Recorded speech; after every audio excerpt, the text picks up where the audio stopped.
Okay, here we go. Focus. Focus. Speed. I am speed.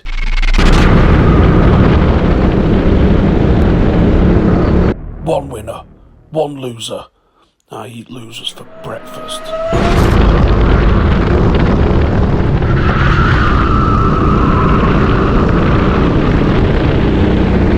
Oh, breakfast.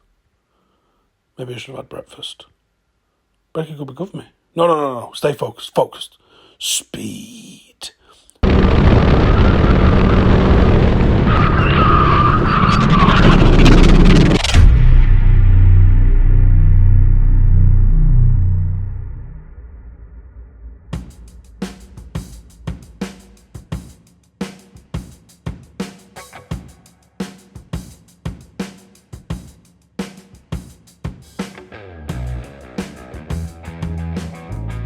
Hello and welcome to the Fixture list. Stephen Howson, Joe Smith. We've got all sorts that we're going to be talking about today. Europa League, French League, Spanish League, English League, Monaco Grand Prix, Harry Kane. Oh, hello. Not bad, is it? Not bad. We'll get to all that football stuff in a bit. I want to start with Harry Kane. Okay. I want to start with... He's still kind of football-like. Yeah, but he's not winning leagues, winning titles, and that is the whole problem.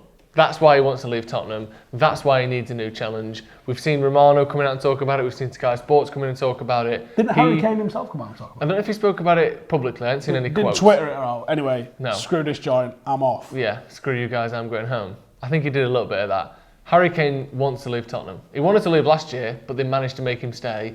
And now he really wants to leave because they look further away from... I know they got to a final, but did you watch that City-Tottenham final? I don't think I've ever seen a more one-sided final that only had one goal in it. They just got destroyed by City. Never even looked like scoring. He wants to leave. He always cries though, doesn't he? It's not even exciting anymore. If Rory Keane cried, you'd know about it. If Heung-min Son cries, when does he not cry? Okay, so Harry Kane, yeah, top striker. Yeah. There's not a prayer he's coming to United, Joe. Why? Why not? Have you seen us? Yeah, I have seen us. What's that? What do you mean? I don't mean like our performance on the pitch. No. I mean, we need a lot of investment across the pitch. Harry Kane's what, 29 now? 27, so not bad. So no, not 29. No. He's probably got one fat contract left. Yeah. So this is a great time for him to move. I think United signing Cavani up, United having Greenwood in the wings, United having Rashford. We've still got Tony Marshall, although I imagine if you were going to move for Harry Kane, you might be able to do a bit of a switcheroo there. Swapsky doodles. I just don't think United signed that calibre of player, that profile of player. I just don't think so. I don't think that United are going to be prepared to spend that sort of money. But you see, Ollie got questioned after the match the other night and he said, would you rule out going for another striker? And he said, I'm not going to stand here and say we won't get a striker. He refused to rule it out. And that's obviously with Harry Kane or maybe Haaland in mind, isn't it? That's not, but that's not because he wants to get, Moussa Dembele from Atletico Madrid. That's because he wants a big name. We've already got Martial, we've already got Greenwood coming up, we've got a top striker in Cavani, but he doesn't have many years left in him. If we're going to be buying another striker, in my eyes, that could only be Kane or Haaland or someone of that ilk. Because otherwise, why do we need one? I could see us going for a different flavour. I know that we want Dominic Calvert-Lewin. I think we've been told that we can't afford him. And he's probably half as much as Harry Kane. But he's less than half the player that Harry Kane is. I don't think he's less than half the player, but I know what you mean. He's not on the same level. Nowhere near. No. I don't think he's any better than Cavani. I don't think he's much better than Martial. He's a different player. He's a different style of player. Yeah. He's certainly different to Harry Kane, and he's definitely different to Cavani, even though they're both good in the air. There's more to just heading the ball than being a striker. And I think United are probably going to go for someone in that kind of mould. That's why I think he's saying it. I think we've all just been clickbaited by him. I think he's coming out and saying, I wouldn't rule out a striker because he's got Danny Ings or someone similar on his radar. I honestly don't think Haaland or Kane are coming anywhere near. We knew, this came out in the papers, or at least on the Twitters, because that's the new news now. That's where the papers are. Yeah, well it is, isn't it? Yeah. One of the journalists that I saw on there was saying Harry Kane had a gentleman's agreement with Tottenham after Manchester City tried to buy him last summer that he could leave this summer.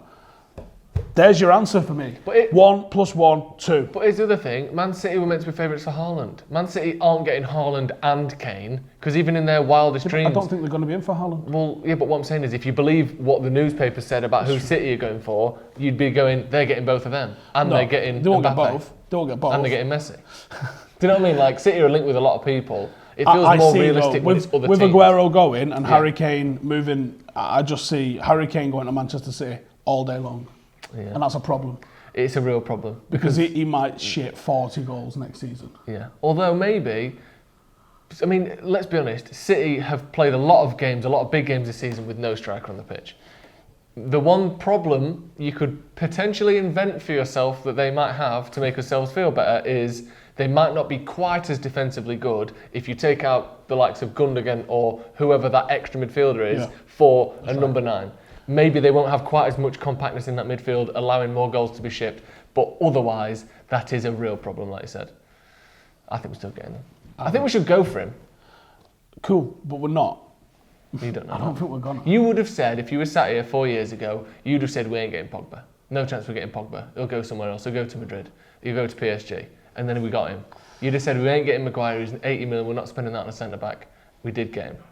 Occasionally, United spend big money on someone that you don't expect. They do occasionally, but I think the current climate of the club, post-pandemic, post-protests and things on the pitch, I think we sit on the naughty step this summer and we get shafted by them. I don't... And Joe, what? If you was one of the Glazers, the best PR move you could do is to go bananas and give us everything we want in our wildest dreams. Shut the fuck up with your protests. Yeah. Because, sad as it's true, I'm never giving up the fight. But a lot of people would be like, well, cool. There's a lot of people on Twitter who go, what more did you want? They got us Kane, they got us Sancho, they got us Varane. Well, you already see a lot of the pundits sort of say, they've spent money, what are you moaning for? Yeah. So I guarantee someone's down their ear at the moment saying, if you, quietens a lot of it. And sadly, they're probably right. It probably will quieten a lot of it. It is what it is. But I just don't think it'll happen. I hope it does. I mean, he's going somewhere this summer. I hope it's Man United. Right, with that much going on this weekend, I think we need a football expert. Me too. What about the chief writer of Squawka? Don't sound much better than that. Let's get Mobot on the phone. Hey, there he is. All right, pal. What's up, lads? Oh, not much. You know, just looking forward to some last week of the season, Europa League. Good stuff. Right, we are going to talk about... How about you boys? What's going on? Better make sure about that. We're also going to talk about the race for the Champions League, but I think we need to go to France, and I think we need to go to España, because I think it's getting a little bit interesting there, isn't it? Well, in Spain, not so much, right? Because Atletico Madrid, top of the league, and they're playing Real Valladolid at home. Away from home. So it's a winnable game. Valladolid are really low down the table. You figure they'll win. If they win, they wrap up the title. Pretty straightforward. Liga is a bit different because obviously Lille are top. They've had this amazing season. They've done really well. And their last game season away to Angers, right? But they lost the reverse fixture at home to Angers, 2-1. And the PSG are right behind them. PSG are playing Brest. If PSG win, as you'd expect they will, could they nick the title on the last day? Would it be the jammiest bit of a title win from Pochettino? Right, I mean, you just said that. You've just basically give it like a straight win there for PSG, and I'm not 100% sure that. Well, I mean, the way they're playing, it's a fair point, but you got to figure like at this point they're just like, okay, look, if we do it, but then I don't know, maybe. I mean, I think PSG will win. They'll win the game. I don't know if Lille will drop points. I would hope they don't because it's been an amazing story for them to like come from out of nowhere. They're really, I mean, they're going to get ripped apart in the transfer market, but you know, they're a great team. They've done really well, and it'd be really good to see them take Ligue 1. It's always funny when PSG don't win. Isn't Lille where Angel Gomez went on loan before they sent him to Boavista? I think it was briefly, wasn't it? Yeah, that sounds about right. Lille's a good place. They've got Jose Font. They've got Sven Botman, young defender. Keep an eye out for him. He's really good. Big, strong, left-footed Dutch centre-back. Quick as well. They are going to get ripped to pieces. Any team that does this, we even saw it with Ajax, didn't we? So any team that has any sort of success domestically or internationally is going to get absolutely chewed up. So it is going to be a shame, but it's definitely going to happen. I thought you was a bit brief there on La Liga, Mo. I'm going to have to go back and say what has happened to Barcelona.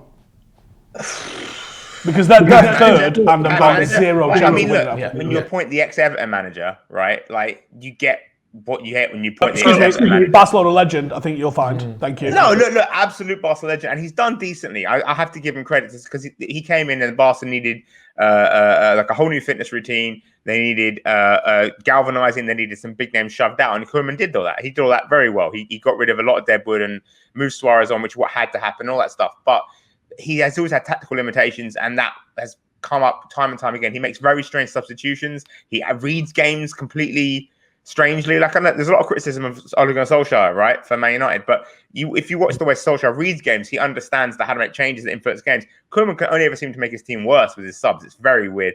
And that's what's happened, basically. Barca were doing really well. They had the title in their own hands. And Koeman just went into a bunch of big games and started making a bunch of weird substitutions and threw the games away, basically, through his own negligence and through his own inability to have his side dominate games. And also Barca didn't have a goal scorer. Like, they've just not, apart from Messi, no one is really scoring consistently, and that's the problem.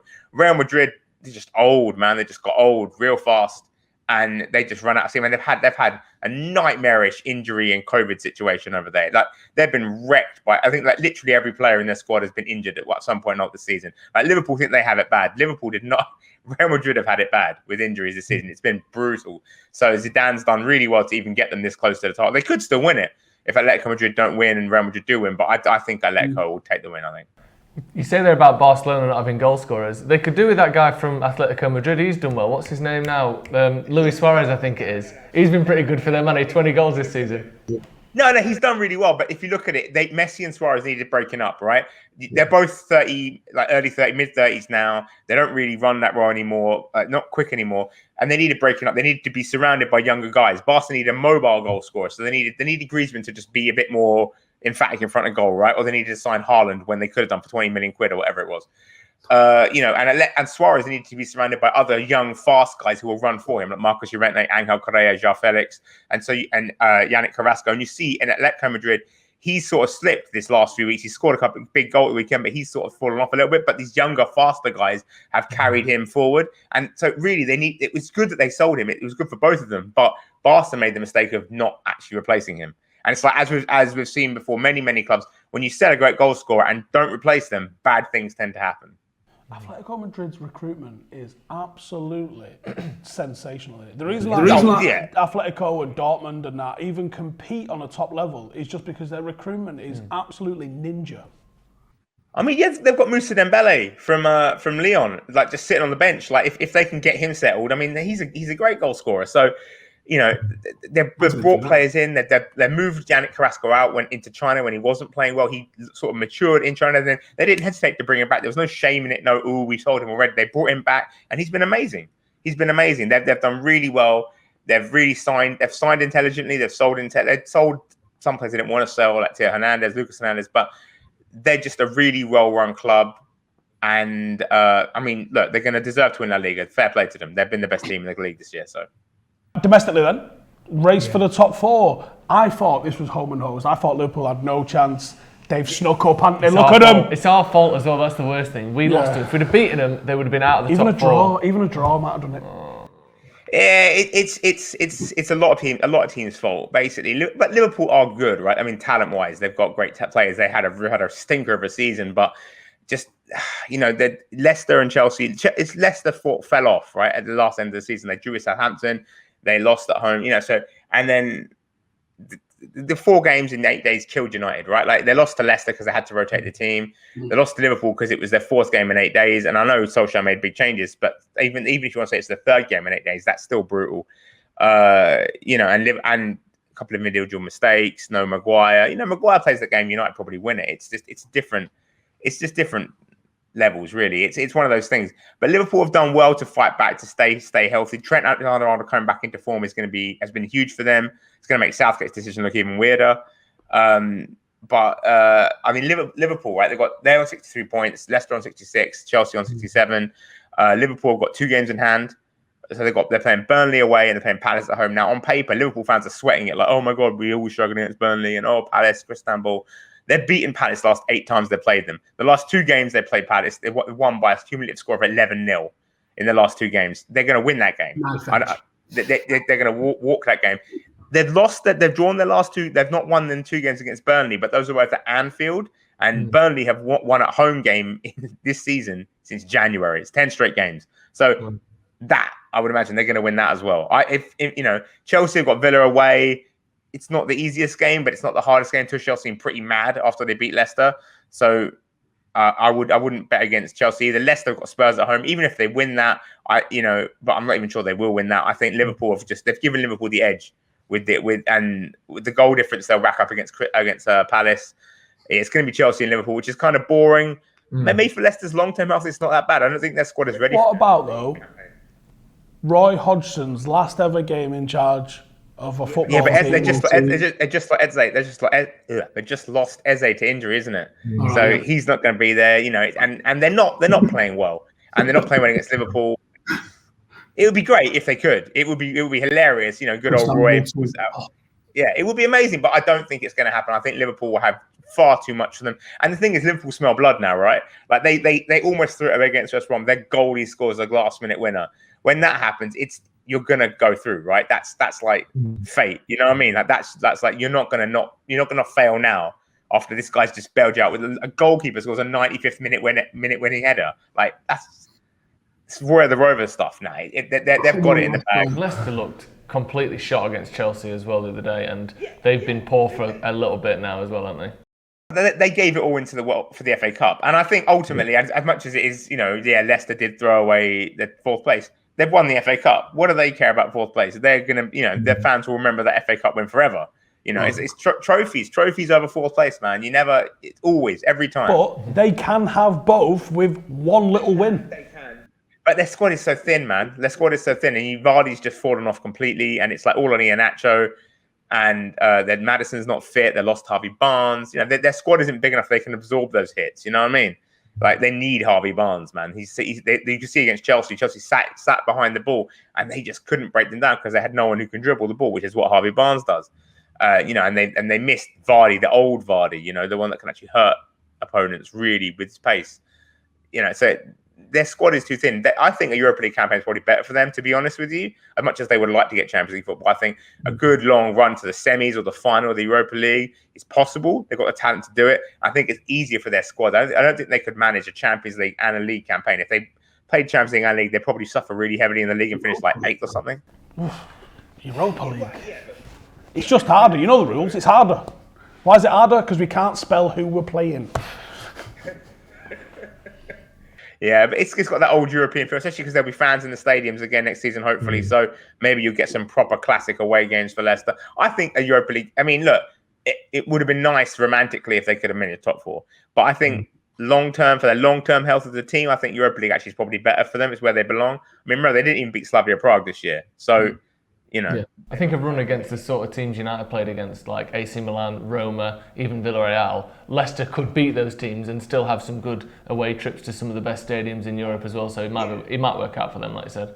I think that's their level. I think that's really where they'll... Do you know what? You two are the same. You both thrown the towel in on them. I'm there for you, Chris Peters. I'm there for you, Chris Peters. I'm there for you. Right? Let's have it. I think Leicester finishing fourth. I think they're going to do the business. You can shut up the Perriers. All right. So go on, Mo, give us your predictions then. How is it going to end in France, in Spain, and in England for the end of the season? Right, Liga, I think Lille will get it done. I think they'll bring it home. They'll get it done. And Poch will goes to the place where you always win trophies, not win a trophy. Oh, no, they won the cup. Fair enough. They won the cup. What a Super Cup. Do you think he'll get sacked if that does happen? No, you don't sign Poch for half a season to win your trophies. You sign Poch to build. You don't sign Poch to win your trophies full stop, I don't think. I mean, yeah. No, you sign Poch to develop something there, and they need to develop a team. PSG, they have no identity. It's just give it Neymar, give it Di Maria, give it Mbappe. That's not a way to put. That's not a football team. Poch came third in a 2-horse race in England, and now he's going to come second in a 1-horse race. I love the drive to fail harder. I mean, it's impressive, right? What would he do next? I think in Spain, I think Atletico Madrid will do it. I think they've come too far. They've overseen too many.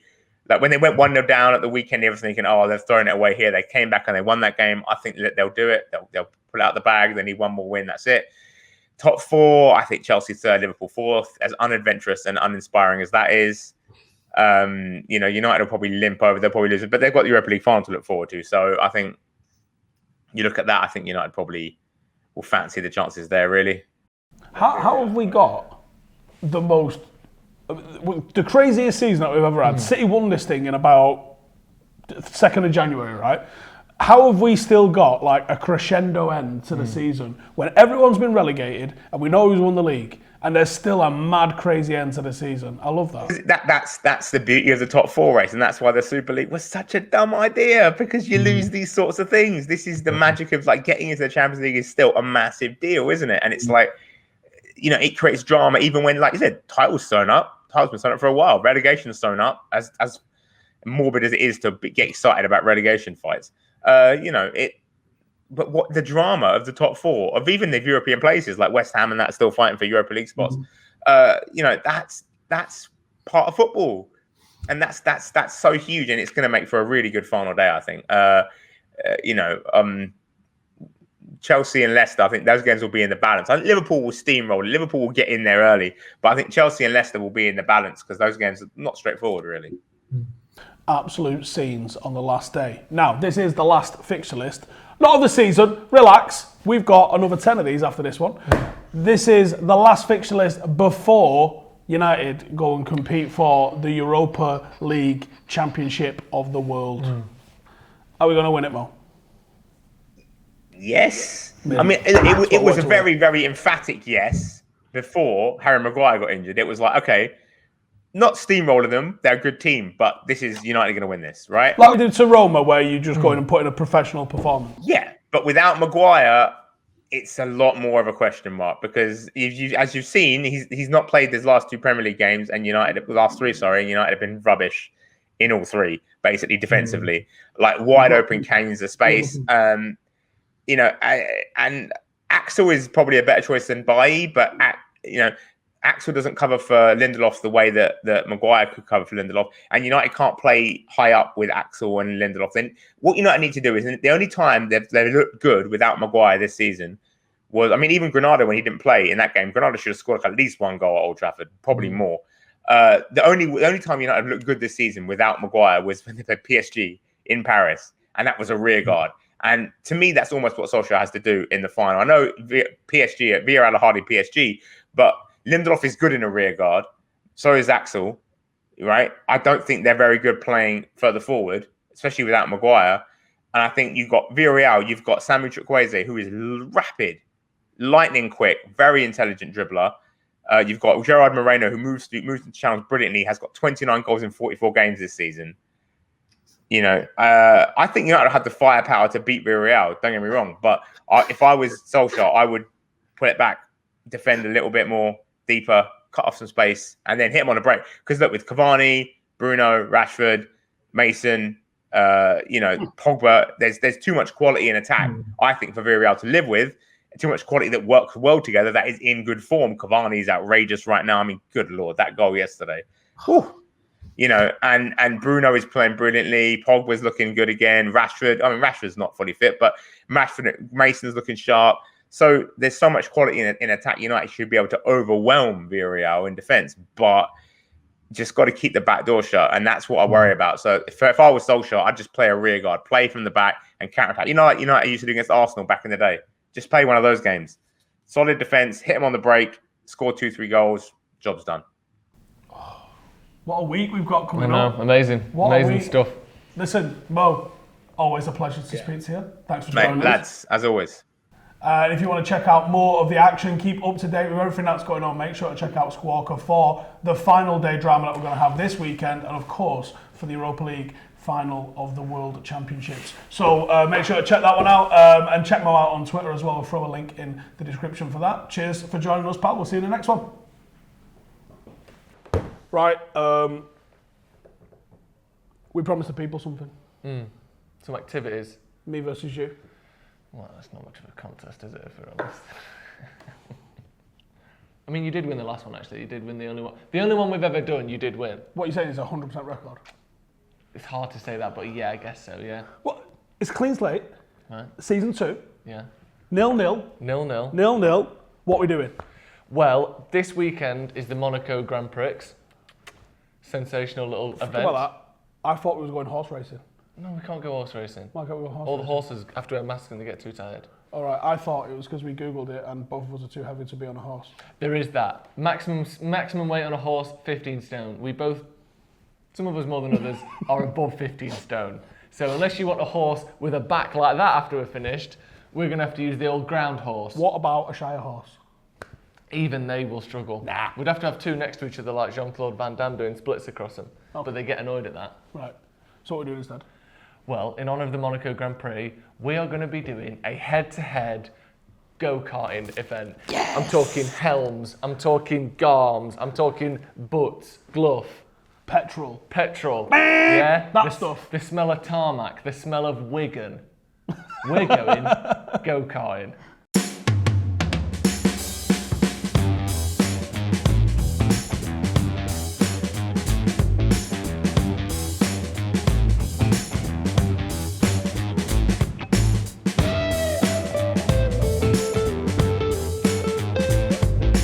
As long as it covers your arms and legs, I'm alright with it.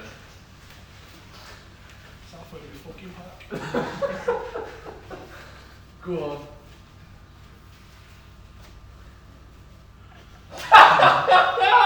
Fuck off!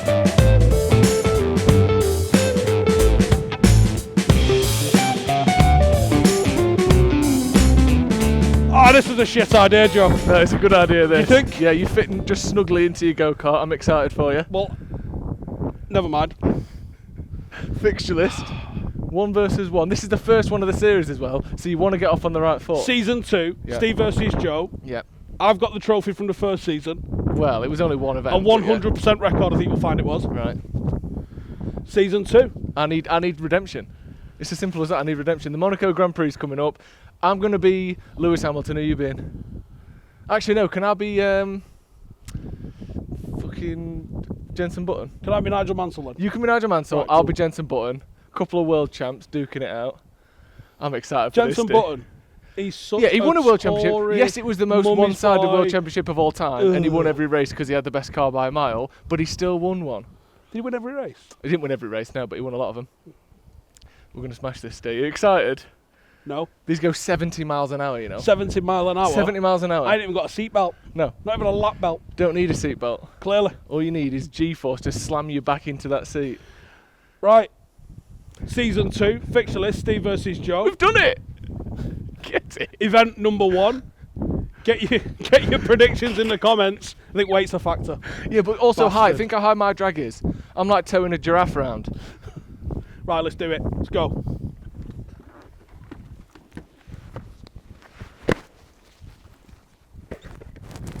Come on, Steve, get it on! Smooth.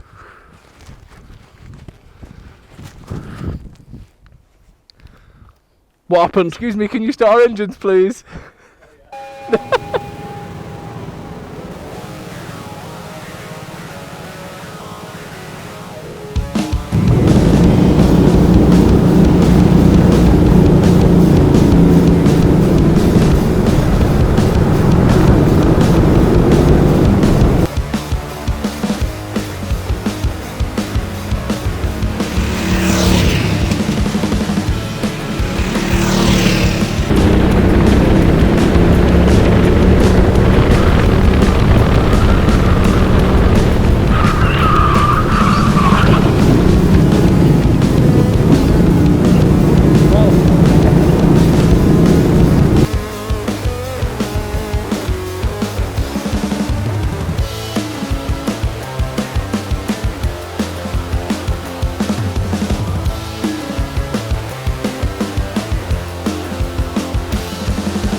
Did I win?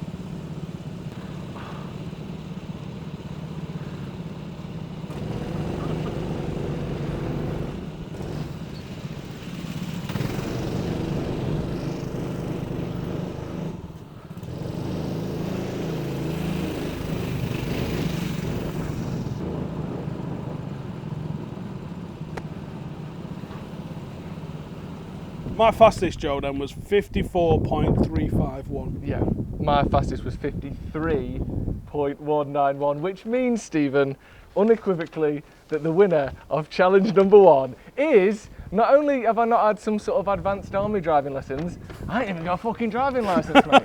And I have won challenge number 1. It's seen right there. Look at this graph. This is a graph of beauty.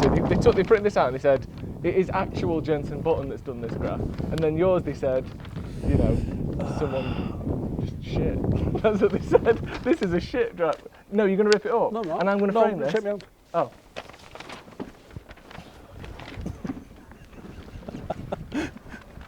Well done. Cheers, mate. So, in the battle of the fastest driver in Britain, the winner is Joe. Look at that! The 2 times I crashed, I did like 15 seconds. Oh, it'll slow you down crashing. Oh yeah. Yeah, that's one of the rules of F1, that is. If you crash, you're a bit slower than the ones who don't. The crash we had at the start, which I'm sure people will have seen, I can't wait to see the I replay left of my that. chair. I saw you leave your chair. I might have yelped when you did. It really quite scared, because I was thinking, this is Steve's crash, this isn't my crash. And next thing you know, You're fucking it was gate also crashing my crash. Because I was like, he looks like he's having fun in that barrier. Let me join in. I hope my GoPro caught it, but I think my crash did that to it and knocked it down. Your crash will look better on this anyway, because it'll get us both crashing. So let's find out. Well, that was way more tiring than I thought it would My be. hands are killing. Yeah, I've got fucking cramp in my hands from gripping a steering wheel. Right then, so that is the Wigan Grand Prix. Not the Wigan Grand Prix, don't downplay it just because I won it. If you'd have won it, you'd have been calling it the greatest thing since fried bread. And it was pretty good. Let's be honest, I spoke to the guy afterwards and he said, I don't think it was the weight, I think it was raw racing talent and bravery. He said bravery. And even with that crash, my back hurts a little bit, you know. That was a good crash, wasn't it? Did you enjoy that? I know you enjoyed that. Let me know in the comments how much you enjoyed that, because I think you enjoyed that. Where are we going next? I don't know. It was outside Wembley, a mural of Wembley with a gate last week. Pretty sensational stuff. It was Wigan this week. I mean, where's it going to be next week? Donkey racing on Blackpool Beach. Oh, dream it.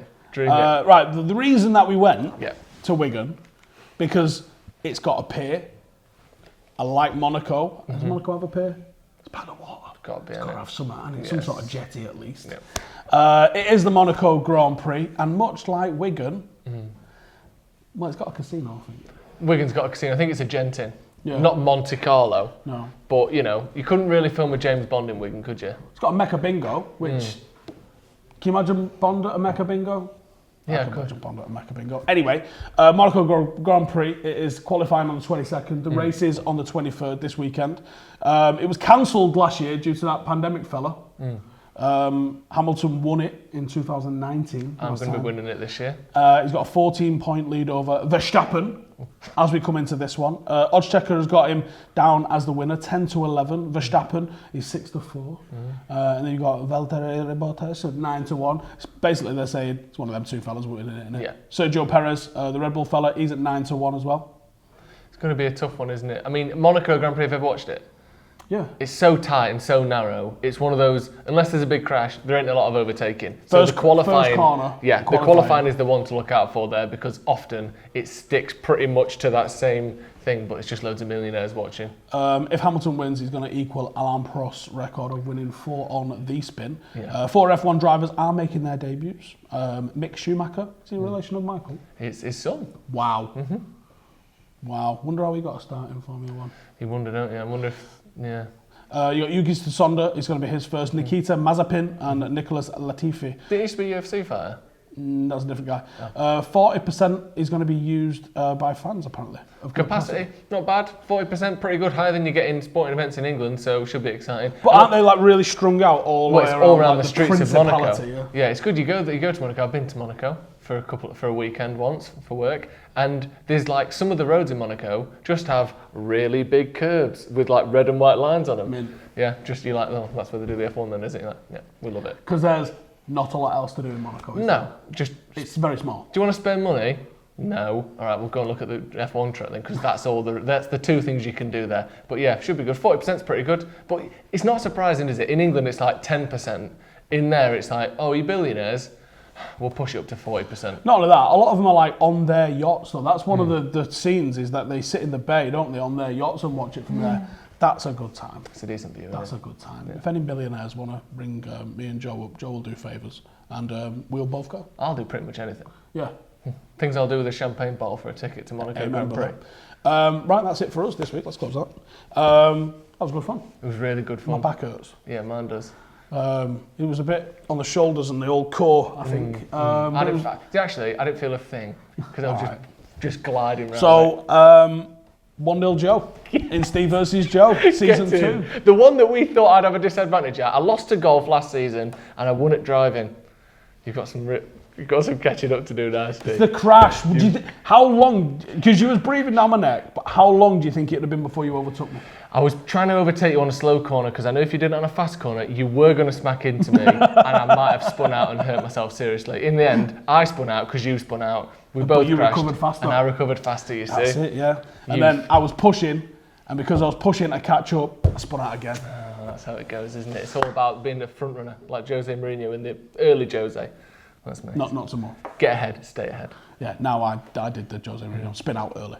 Also, you've got to catch me up because you can't be losing Joe versus Steve on your own show. No, it's bad, that, isn't it? Yeah. But let us know in the comments what's coming up next weekend and what can we go do because we kind of need to plan it tomorrow. So let us know and we'll get it done. Whatever can we do this weekend or next week, let's be honest. And well done, Joseph. We'll see you next week. Make sure to go and check out Squawka for everything this weekend around the finale of La Liga, the finale of the Prem, the finale of France, and also the Europa League final. That's next week. That's mega. Insane. See you in a bit.